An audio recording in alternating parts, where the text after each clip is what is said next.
di fresh ya.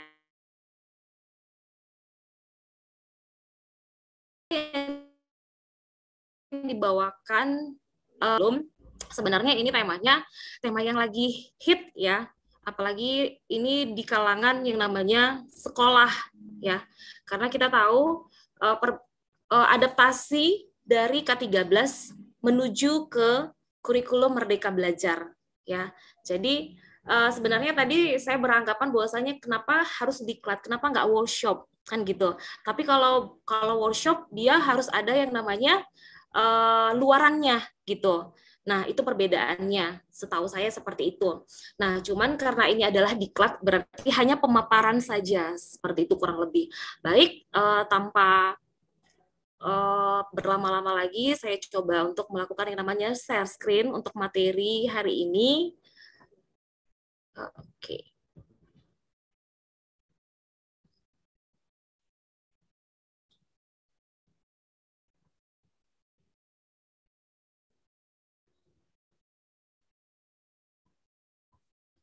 Oke.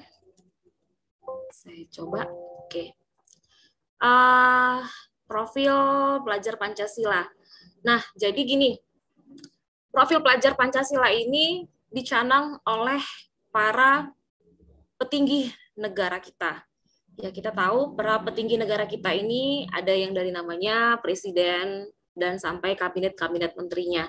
Nah, kenapa dikatakan profil Pancasila? Nah, mari kita bahas ya. Nah, di sini saya ada menampilkan latar belakang dari visi misi Kemendikbud. Apa itu? Dikatakan adalah Kementerian Pendidikan dan Kebudayaan mendukung, sebentar ya, sebentar Bapak Ibu.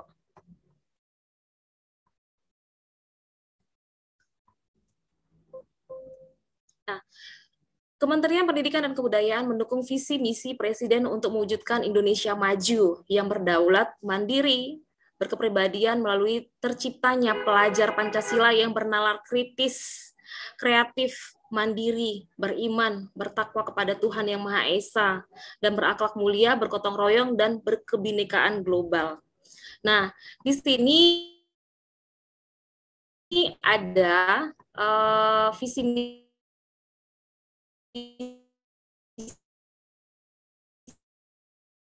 misi dari menggambarkan komitmen Presiden melalui pelaksanaan sistem bertanggung jawab dapat dipercaya dengan mengedepankan profesionalitas dan integritas. Oleh karena itu, perumusan kebijakan, pelaksanaan pembangunan bidang pendidikan, kebudayaan akan mengedepankan inovasi guna mencapai kemajuan dan kemandirian Indonesia. Visi misi dari yang terbaru ini sudah banyak ya, kalau misalnya kita lihat berselebaran yang di dunia maya pasti ya bisa kita lihat. Nah, profil Pancasila itu seperti apa? Oke, saya katakan seperti ini ya, saya gambarkan. Profil Pancasila ini memiliki kompetensi global dan berperilaku sesuai dengan nilai-nilai Pancasila. Ya, pelajar Indonesia ini adalah pelajar yang beriman dan bertakwa kepada Tuhan Maha Esa. Keimanan dan berketakwa termanifestasi dalam akhlak yang mulia terhadap diri sendiri, sesama manusia, alam, dan negaranya. Ia berpikir dan bersikap sesuai dengan nilai-nilai ketuhanan sebagai panduan untuk memilih dan menilai, memilih yang baik dan benar, serta menjaga integritas dan keadilan.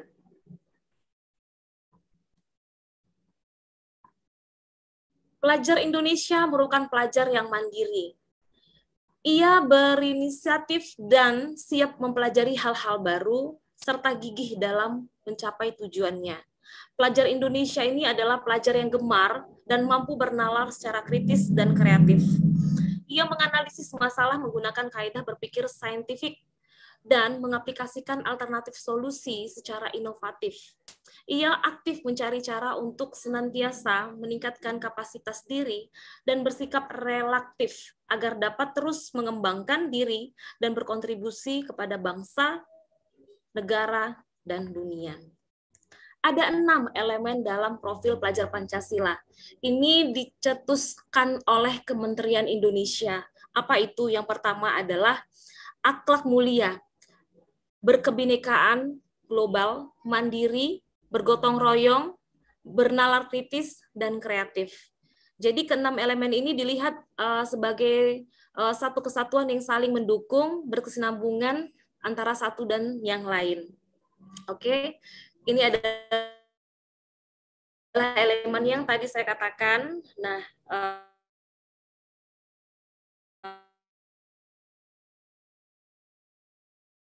beriman bertakwa kepada Tuhan Yang Maha Esa, mandiri, bernalar kritis, akan kita bahas atau ini akan kita bahas adalah gambaran dari kebijakan Merdeka Belajar untuk mengupayakan penguatan karakter dengan menggunakan 6 profil Pancasila yang tadi yang sudah saya sebutkan. Yang pertama ini adalah berakhlak mulia. Berakhlak mulia ini adalah akhlaknya bernegara, akhlaknya beragama, akhlaknya pribadi. Ya. Bu, slide-nya nggak Bu, slide terakhir Bu. Nggak jalan gitu? Iya. Loh, kok siso ya? Kok bisa ya? Di tempat Ibu? Jalan. Oh, jalan. Iya, gimana? Boleh saya tanya ke... Ya Bu, bisa Bu. Kalau Ibu Zaitun, slide-nya bagaimana Bu? Jalan tak? Jalan Bu Zaitun. Enggak jalan. Jalan Nggak jalan ya, Bu? Iya, hilang. Nggak jalan ya, Ibu Zaitun? Nggak jalan, Bu. Di sini terima kasih. Iya, nggak jalan ya? Dan tadi apa suaranya kabar? nggak putus-putus. Apa kabar ini? Kenapa nggak jalan ya? Coba ya Bu, stopkan dulu. Oke, saya share screen lagi ya. Ya. Saya udah enak-enak ngomong, rupanya share screen-nya nggak jalan.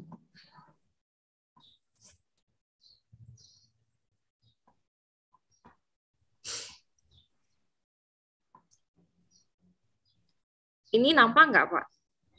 Tunggu sebentar, Bu. Ya Bu. Baru Bu. Nampak ya? Oke. Saya bingung mulainya dari mana ya. Oke. Ini jalan kan, Pak? Ini jalan ya? Iya, udah jalan, Bu. Ya. Oke. Saya lanjut ya, Ibu Zaitun. Iya, silakan, Bu. Ya. Nah, di sini ada 6 karakteristik sebelum masuk ke karakteristik tadi pelajar Pancasila. Nah, di sini ada kebijakan-kebijakan Merdeka Belajar. Itu adalah untuk mengupayakan penguatan karakter profil Pancasila yang tadi yang sudah saya sebutkan. Oke, kita bedah satu-satu. Ini mulai dari berakhlak mulia. Ini nampak ya, Bu Zaitun, yang berakhlak mulia? Nampak. Oke, nampak ya. Oke, terima kasih Bu Zaitun. Oke, ini adalah yang kita masuk yang pertama tentang berakhlak mulia. Oke, berakhlak mulia ini adalah agamanya berakhlak, negaranya berakhlak, pribadinya berakhlak, kepada manusia berakhlak, kepada alam berakhlak. Oke, pelajar Indonesia yang berakhlak mulia adalah pelajar yang berakhlak dalam hubungannya dengan Tuhan Yang Maha Esa. Ia memahami ajaran agama dan kepercayaan serta menerapkan pemahaman tersebut ke dalam kehidupan sehari-hari.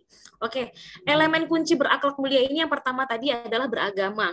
Oke, maksudnya adalah dia mengenal sifat-sifat Tuhan dan menghayati bahwa inti dari sifat-sifatnya, sifat-sifat Tuhan adalah kasih dan sayang. Oke, kata kuncinya adalah kasih dan sayang. Oke, yang kedua adalah akhlak pribadi. Selain kita berakhlak kepada beragama, kita harus berakhlak kepada pribadi. Oke, menyadari bahwa menjaga dan merawat diri penting di dalam kebersamaan dengan menjaga dan merawat orang lain dan lingkungan sekitarnya.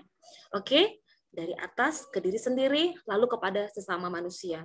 Ini adalah mengutamakan persamaan dan kemanusiaan di atas perbedaan, serta menghargai perbedaan yang ada dengan orang lain.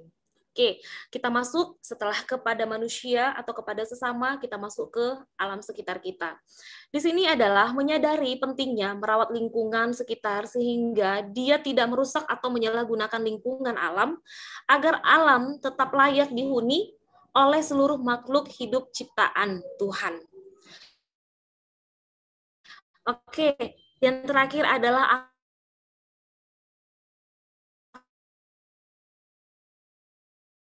akhlak bernegara. Ini adalah memahami serta menyadari peranannya sebagai yang kedua. Ini adalah kebinekaan global. Di dalam kebinekaan global ini ada yang katakan dikenakan dengan yang namanya mengenal dan menghargai budaya. Lalu ada kemampuan komunikasi intelektual dalam berinteraksi dengan sesama. Yang ketiga ini adalah refleksi dan tanggung jawab terhadap pengalaman kebinekaan. Kita lihat apa sih sebenarnya mengenal dan menghargai budaya. Ini adalah mengenali, mengidentifikasi, dan mendeskripsikan berbagai macam kelompok berdasarkan perilaku, cara berkomunikasi, dan berbudaya, serta mendeskripsikannya dalam pembentukan identitas dirinya dan kelompok, juga menganalisis bagaimana menjadi anggota kelompok sosial di tingkat lokal, regional, nasional, maupun global. Pada kemampuan komunikasi intelektual dalam berinteraksi dengan sesama. Oke, berarti seperti sosial ya. Ini adalah memperhatikan, memahami, menerima keberadaan dan menghargai keunikan masing-masing budaya, karena setiap budaya itu pasti berbeda ya. Sebagai sebuah kekayaan perspektif sehingga terbangun kesalingpahaman dan empati terhadap sesama manusia, bahkan sesama budaya ya, dan berbeda budaya. Oke, refleksi dan tanggung jawab terhadap pengalaman kebinekaan. Oke, secara reflektif memanfaatkan kesadaran dan pengalaman kebinekaan agar terhindar dari prasangka dan stereotip terhadap budaya yang berbeda, sehingga dapat menyelaraskan perbedaan budaya agar tercipta kehidupan yang harmonis, yang damai dan inklusif, berkeadilan sosial, serta berorientasi pada pembangunan dan kelanjutannya. Kita masuk yang ke elemen berikutnya, yang ketiga adalah gotong royong. Ini adalah kolaborasi, kepedulian, dan berbagi. Pelajar Indonesia ini memiliki kemampuan gotong royong, yaitu kemampuan untuk melakukan kegiatan secara bersama-sama dengan sukarela agar kegiatan dikerjakan dapat berjalan lancar, mudah, dan ringan. Nah, di dalam elemen ini pada gotong royong yang ada 3 tadi itu kita bahas. Yang pertama kolaborasi. Kolaborasi ini adalah bekerja sama-sama dengan orang lain, disertai perasaan senang ketika berada bersama dengan orang lain dan menunjukkan sikap positif terhadap orang lain. Jadi, di dalam kolaborasi ini adalah bagaimana cara kita terjun dengan senang hati tanpa ada yang namanya kata paksaan. Yang berikutnya adalah kepedulian. Ini adalah memperhatikan dan bertindak proaktif terhadap kondisi atau keadaan lingkungan fisik sosial. Yang ketiga adalah berbagi. Ini adalah mempelajari dan menerima segala hal yang penting bagi kehidupan pribadi dan bersama, serta mau dan mampu menjalani kehidupan bersama yang mengedepankan penggunaan bersama sumber daya dan ruang yang ada di masyarakat secara sehat. Jadi kita di sini kalau udah katanya di lingkungan adalah bersama-sama, bukan aku secara pribadi menggunakan, tetapi bersama-sama. Yang keempat, elemennya ini adalah mandiri. Ini adalah kesadaran akan diri dan situasi yang dihadapi. Yang kedua adalah regulasi diri. Oke, pelajar Indonesia di sini diharapkan pelajar mandiri, yaitu pelajar yang bertanggung jawab atas proses dan hasil belajarnya. Kesadaran akan diri dan situasi yang dihadapi, melakukan refleksi terhadap kondisi dirinya dan situasi yang dihadapi dimulai dari memahami emosi dirinya sendiri dan kelebihan serta keterbatasan dirinya. Sehingga ia mampu mengenali dan menyadari kebutuhan pengembangan dirinya yang sesuai dengan perubahan dan perkembangan yang terjadi. Jadi kalau tidak menyadarkan dirinya sendiri, bagaimana ke sosial atau keluar seperti itu. Regulasi diri, ini adalah mampu mengatur pemikiran, perasaan, dan perilaku diri untuk mencapai tujuan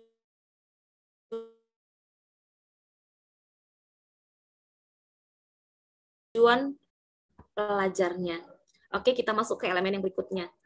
Nalar kritis. Oke, kita masuk ke sistem penalaran. Ini adalah memperoleh dan memproses informasi dan gagasan. Yang kedua adalah menganalisis dan mengevaluasi penalaran. Yang ketiga adalah merefleksikan pemikiran dan proses berpikir. Yang keempat adalah mengambil keputusan. Oke, pelajar di sini adalah pelajar yang bernalar kritis, mampu secara objektif memproses informasi baik kualitatif maupun kuantitatif, membangun keterkaitan antara berbagai informasi, menganalisis informasi, mengevaluasi, dan menyimpulkannya. Oke, elemennya di sini adalah yang keempat tadi, kita akan bahas satu-satu. Ini adalah memiliki rasa keingintahuan, mengajukan pertanyaan yang relevan, mengidentifikasi, mengolah informasi tersebut. Yang kedua adalah menganalisis dan mengevaluasi penalaran. Ini adalah dalam pengambilan keputusan, menggunakan nalarnya sesuai dengan kaidah sains dan logika dalam mengambil keputusan dan tindakan dengan melakukan analisis, serta evaluasi dan gagasan dan informasi yang ia dapat. Yang ketiga adalah merefleksikan pemikiran dan proses berpikir. Ini adalah melakukan refleksi terhadap berpikir itu sendiri dan berpikir mengenai bagaimana jalannya proses berpikir tersebut sehingga ia sampai pada suatu kesimpulan. Yang keempat adalah mengambil keputusan. Ini adalah mengambil keputusan dengan tepat berdasarkan informasi yang relevan dari berbagai sumber, fakta, dan data yang mendukung. Kita masuk ke elemen yang berikutnya adalah kreatif. Kreatif ini adalah menghasilkan karya dan tindakan orang original. Yang kedua adalah menghasilkan gagasan yang original. Oke, pelajar di sini diharapkan adalah pelajar yang kreatif, mampu memodifikasi dan menghasilkan sesuatu yang original, bermakna, bermanfaat, dan ada dampaknya. Kita lihat elemennya di sini adalah menghasilkan gagasan yang original. Ini adalah menghasilkan gagasan yang terbentuk dari hal penting sederhana, seperti ekspresi kepikiran atau perasaan, sampai dengan gagasan yang kompleks, untuk kemudian mengaplikasikan ide baru sesuai dengan konteksnya, guna mengatasi persoalan dan memunculkan berbagai alternatif penyelesaiannya. Kata kunci yang kedua adalah menghasilkan karya dan tindakan original. Ini adalah menghasilkan karya yang didorong oleh minat dan kesukaannya pada suatu hal, emosi yang ia rasakan, sampai dengan mempertimbangkan dampaknya terhadap lingkungan sekitarnya. Oke, kita sampai ke bukan kesimpulan ya, sudah selesai pemaparan dari keenam elemen tadi. Ini terwujud melalui penumbuh kembangan adanya nilai-nilai budaya Indonesia dan Pancasila yang adalah fondasi bagi segala arahan pembangunan nasional. Dengan identitas budaya Indonesia dan nilai-nilai Pancasila yang berakar dalam, masyarakat Indonesia ke depan akan menjadi masyarakat terbuka dan berkewarganegaraan global, dapat menerima dan memanfaatkan keragaman sumber pengalaman serta nilai-nilai beragam budaya yang ada di dunia maupun di sekitarnya, sehingga tidak kehilangan ciri identitas khas kita seperti apa. Oke, tadi kan elemennya. Nah, sekarang saya masuk ke penerapan profil pelajar Pancasila di sekolah. Ini ada dilihat dari profil pelajar Pancasila adalah karakter dan kemampuan yang dibangun dalam keseharian kehidupan dalam diri. Lalu di sini ada intrakurikuler. Intrakurikuler ini adalah muatan pelajaran kegiatan pengalaman belajar. Lalu kita bisa lihat di sini adalah proyek untuk penguatan profil pelajar Pancasila. Lalu di sini ada ekstrakurikuler. Ekstrakurikuler ini adalah kegiatan untuk pengembangan minat dan bakat. Lalu adalah budaya sekolah. Budaya sekolah di sini adalah iklim sekolahnya, kebijakannya, pola interaksinya, dan komunikasinya seperti apa, serta norma yang berlaku di sekolah. Webinar seharusnya ini adalah berupa project. Nah, jadi ada seperti semacam apa ya, tugas gitulah seperti itu ya. Oke, kita masuk ke slide berikutnya. Oke, ini adalah project penguatan profil Pancasila. Oke, proyek penguatan profil Pancasila ini, pelajar Pancasila ini adalah merupakan kegiatan kurikuler berbasis proyek yang dirancang untuk penguatan upaya pencapaian kompetensi dan karakter sesuai dengan profil pelajar Pancasila yang disusun berdasarkan standar kompetensi kelulusan. Pelaksanaan proyek penguatan profil Pancasila ini dilakukan secara fleksibel dari segi muatan, kegiatan, waktu, dan pelaksanaan. Oke, proyek penguatan profil Pancasila ini dirancang terpisah dari intrakurikuler. Tujuan, muatan, dan kegiatan pembelajaran proyek tidak harus dikaitkan dengan tujuan materi pelajaran intrakurikuler.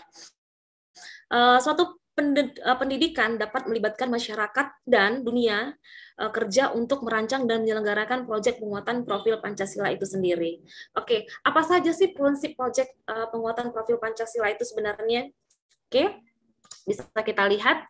Yang pertama adalah kontekstual. Yang kedua itu adalah eksploratif. Yang ketiga ini adalah holistik. Yang keempat ini adalah berpusat pada murid. Oke. Kita lihat yang dari holistiknya.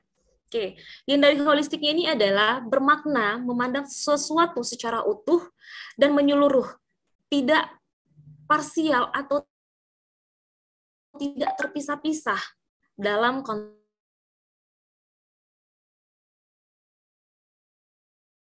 konteks perencanaan proyek penguatan profil Pancasila karena secara utuh dan melihat keterhubungan dari berbagai hal untuk memahami sebuah isu secara mendalam. Oleh karenanya setiap tema proyek yang dijalankan bukan merupakan sebuah wadah tematik yang menghimpun beragam mata pelajaran, namun lebih kepada wadah untuk meleburkan beragam perspektif dan konten pengetahuan secara terpadu. Di samping itu, cara pandang holistik ini juga mendorong kita untuk dapat melihat koneksi yang bermakna antara komponen dalam pelaksanaan proyek seperti murid, guru, sekolah, masyarakat, dan realitis kehidupan sehari-hari. Oke, kita lihat prinsip yang kedua tadi adalah kontekstual. Oke, kontekstual ini adalah prinsip kontekstual ini adalah berkaitan dengan upaya mendasarkan kegiatan pembelajaran pada pengalaman nyata. Oke, kata kuncinya adalah nyata ya. Ini adalah menghadapi dalam keseharian. Prinsip ini mendorong guru dan murid untuk dapat menjadikan lingkungan sekitar dan realitas kehidupan sehari-hari sebagai bahan utama pembelajaran. Oke, kita masuk ke prinsip yang ketiga adalah berpusat pada peserta didik. Oke, berpusat pada peserta didik ini adalah prinsip yang ketiga ini adalah berkaitan dengan skema pembelajaran yang mendorong murid untuk menjadi subjek pembelajaran yang aktif mengelola proses belajar secara mandiri. Jadi di sini guru diharapkan dapat mengurai peran sebagai aktor. Nah, jadi utama kegiatan belajar mengajar yang menjelaskan banyak materi dan memberikan banyak instruksi. Jadi di sini guru sebaiknya menjadi fasilitator pembelajaran yang memberikan banyak kesempatan bagi murid untuk mengeksploitasi bagaimana bakat seorang murid tersebut. Oke, yang terakhir di sini adalah eksploratif. Oke, prinsip ini adalah berkaitan dengan semangat untuk membuka ruang yang lebar bagi proses inquiry dan pengembangan diri. Proyek penguatan profil pelajar Pancasila tidak berada dalam struktur intrakurikuler yang berkaitan dengan berbagai skema format pengaturan mata pelajaran. Oleh karenanya, proyek ini memiliki area eksplorasi yang luas segi jangkauan materi pelajaran, alokasi waktu dan penyesuaian dengan tujuan pembelajaran, dan lain-lain. Namun, diharapkan pada perencanaan dan pelaksanaannya, guru tetap dapat merancang kegiatan proyek secara sistematis dan terstruktur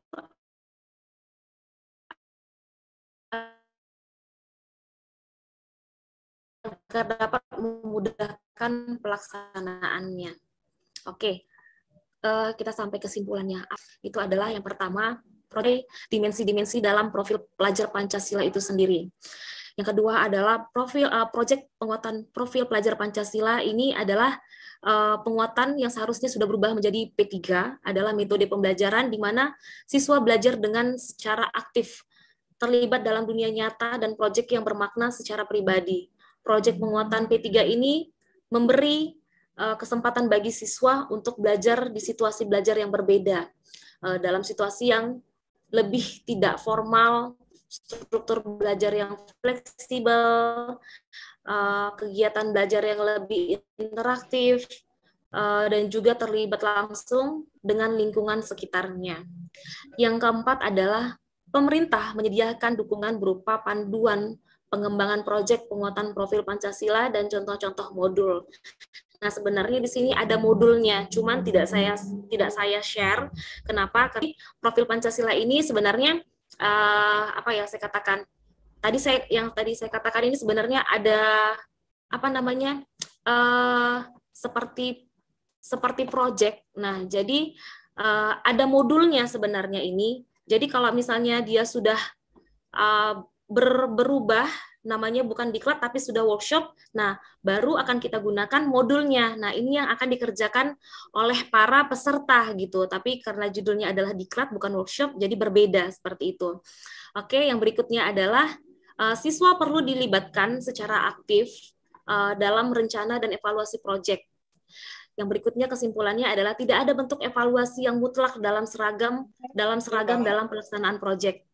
Yang berikutnya adalah berbagai bentuk asesmen diharapkan digunakan sepanjang proses proyek. Melibatkan masyarakat, komunitas, dan mitra diharapkan dilaksanakan dalam proyek pelajar Pancasila, sehingga dampak dari proyek berpotensi lebih luas untuk pelajar Pancasila tersebut. Oke, kita sampai ke sesi ucapan terima kasih. Oke, terima kasih kepada para peserta. Demikian hasil dari presentasi saya. Semoga apa yang sudah saya sampaikan dapat berkenan diterima oleh para peserta atau oleh para guru-guru hebat di Indonesia. Oke, saya kembalikan kepada Ibu Zaitun. Terima kasih.